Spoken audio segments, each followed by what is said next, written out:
don't know if that is the right, but the first thing you gotta understand is time doesn't work the way you think it does. You can call me Oracle because I'm the one who's talking to you. Welcome to the call. Alright, so I immediately lost the stuff I was working on. Oh no, oh no. It's right here though. It's right here somewhere. I'm going to talk about Marga, or paths, like specifically ones for Buddhism. So, if you would like to become more enlightened, technically that would actually make you a Bodhisattva. Because here's the thing about a Bodhisattva.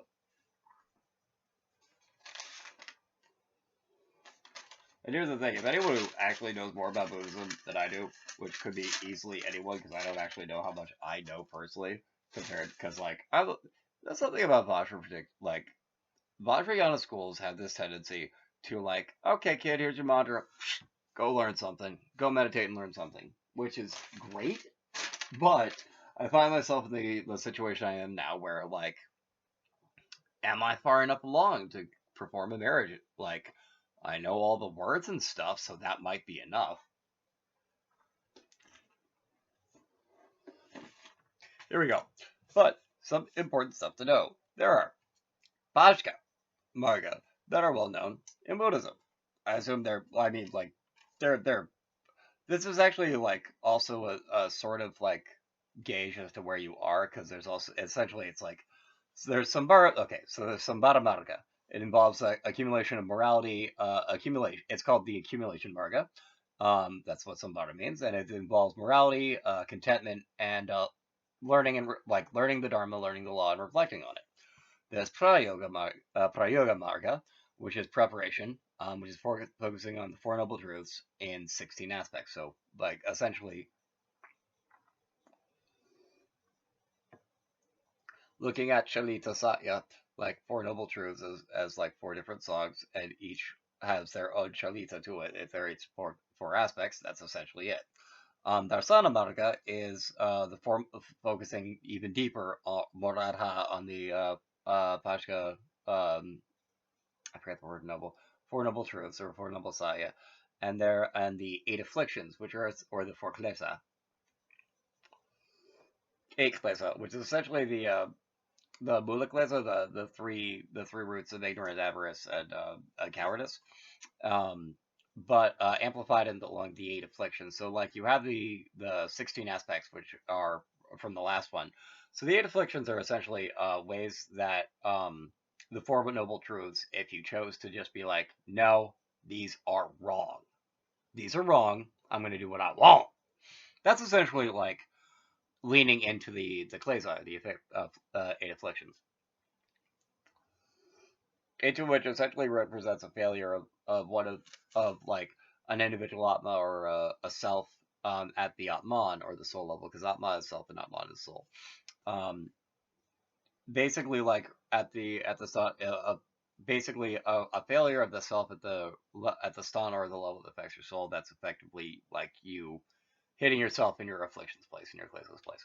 So then you have Bhavana Marga, or cultivation, which is cultivating the Four Noble Truths inside yourself. And the Eight Afflictions can grow into 10 afflictions.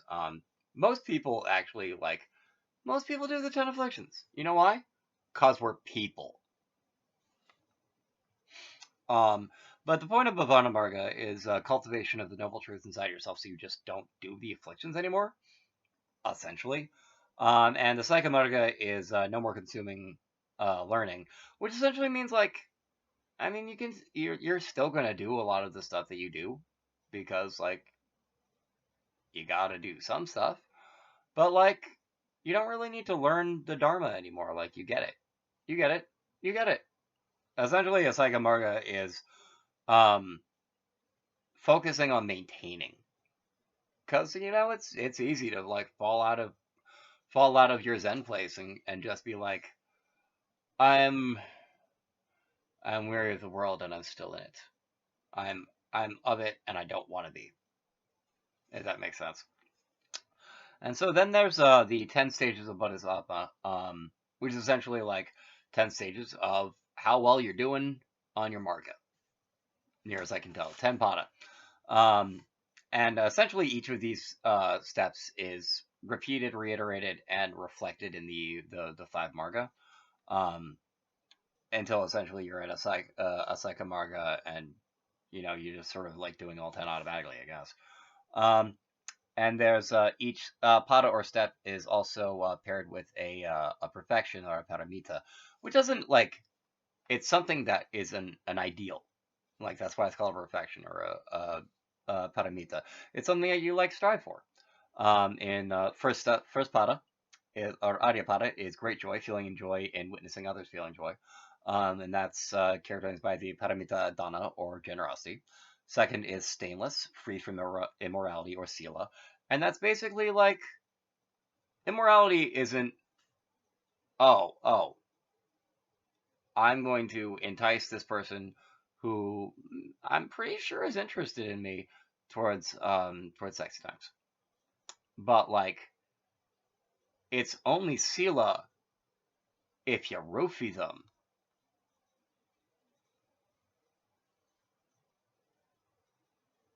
Or like drag them to your Karyana. That ain't cool. That's Sila. That bad. Then there's 3 Luminous. Light of Dharma radiates. Patience, Kasanti. That's basically like you're basically enlightened enough that you just kind of sit there and people kind of get more enlightened by being around you. Like whether you try to do it or not. That's part of where like Kasanti comes in because like you have to have dealt with a lot to have that kind of Kasanti. At least in my opinion. Radiant burns burns away what opposes enlightenment. Vigor, yeah. Basically, you're so enlightened that like on the piranha, like in the piranha's Vema, like things that are unclean just sort of like whoop stay away from you because they're like, I'm gonna get burned by touching that dude. That's what that is. Um, very difficult to okay, stage 5. Very difficult to train. Help sentient beings mature and do not become involved with negative responses. And their paramita perfection is meditational concentration or dhyana. That's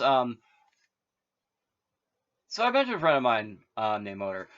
He basically referred like him him training someone to like him being at the very difficult to train help sentient beings is him helping someone else train their dhyana and like distracting them while they meditate. Like I personally wouldn't go that route, but like I essentially feel like that's what he's trying to do.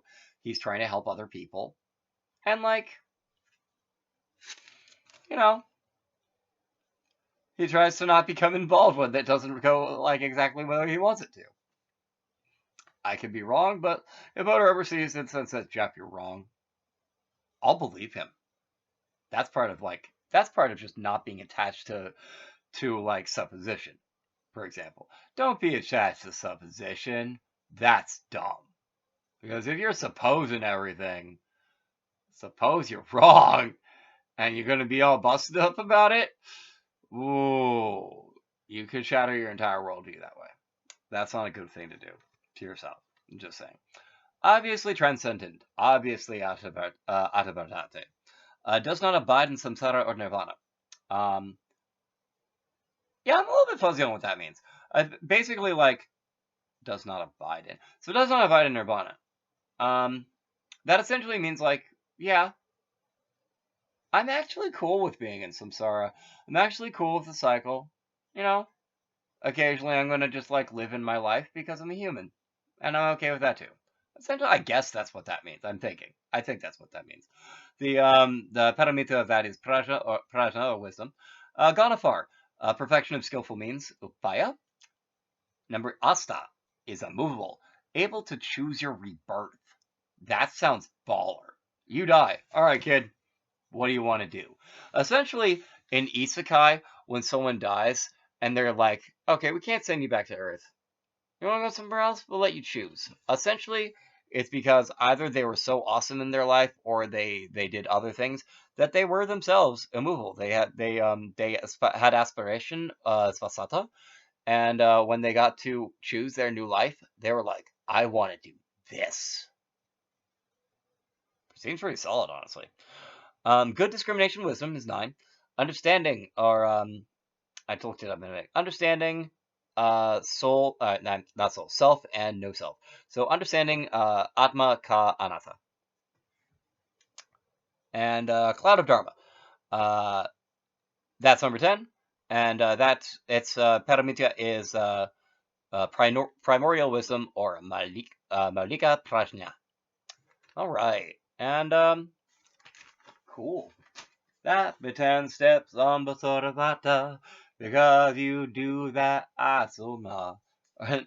Here's the thing. I said this in the beginning. Near as I can tell, pretty much anyone can be a Bodhisattva. You know what? You know what being a Bodhisattva means?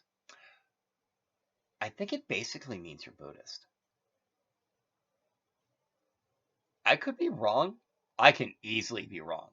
But I think just like being on the path of, like, I want to meditate, I want to be enlightened. I think that essentially means that you're a Bodhisattva. At least, like, at very least, like, you're trying to be one. Again, anyone who knows better than me, please, please, please tell me wrong. Now, like, I'm not talking about, like, you have already become a full, like, level 10 Bodhisattva. You're an Arhat. I feel like that's what an Arhat is. I feel like an Arhat is the kind of person who sets up as Rama and it's like, alright, I'm going to teach anyone who comes to me because I'm an Arhat. But, like, they don't say it like that because, like, that'd be, like, I don't know. That's what I'm looking for. Not my mad condescending. You want to go like, I'm an Arhat ho. That'd be mad condescending. I'm just saying. Anyway, this is Oracle going to sing himself out. Trying not to be condescending on the ways out. And if you think I'm talking down to you, that's, I'm pretty sure, literally impossible because I'm talking to a camera. But that'll be fine because that's in your eyes view when you're Dursa Moha. That is the eyes of your consciousness the way it is. And if you think so, I won't try to disabuse you of the notion, oh, because I don't think you a hoe and calling Pumskali, that would be bad, no, especially because if you Pavitra Pumskali, that'd be sad thing to do, to call a sacred prostitute a hoe. It's bad unless they want to be called a hoe, and that's the way I'll leave you. So then, talk to you later, Oracle friends. Cause that will be then we can meet your Bandu family and oh my, and I'll say bye-bye to all those Akuna out there. Why?